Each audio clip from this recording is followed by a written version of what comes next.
अस्सलाम वालेकुम दोस्तों, ये स्टिकर की लिखाई है। अगर आप में से कोई भी स्टिकर बनवाना चाहता है तो आप ये स्टिकर की सिलाई हो रही है।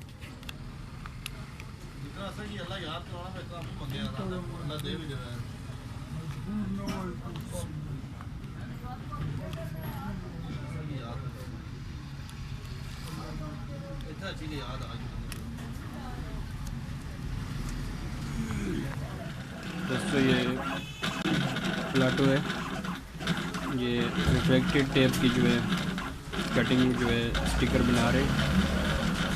अगर कोई भी दोस्त सदर रावलपिंडी में अगर ये बनाना चाहता है अपनी गाड़ी के लिए, किसी के लिए दुकान से रब्ता कर सकते हैं। ये स्टिकर कटिंग है रिफ्लेक्टेड टेप से। पहले इसकी कटाई होती है मशीन के ज़रिए, बाद में फिर जो है ट्रांसपेरेंट के ज़रिए इसको लगा दिया जाता है, जहाँ भी सफाई करके इसकी पहले मशीन कटिंग के बाद इसकी सफाई होगी। सफाई के बाद जो है फिर ट्रांसपेरेंट इस पर लगाई जाएगी। फिर उसके बाद इसको जो है जहाँ लगाना वो वहाँ लगा के ट्रांसपेरेंट पर उठा दी जाएगी।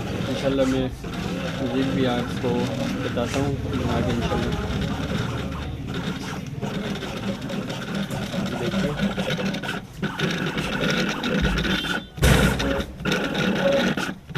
देखिए साफ़ करने का तरीका स्टिकर का। यहाँ हर किस्म के स्टिकर तैयार किए जाते हैं। तारक आटो मोनी भाई के पास सदर बाबू मल्ला में ये साफ़ कर रहे हैं। सरवत भाई साफ़ कर रहे हैं स्टिकर। ये देखिए ये तरीका है।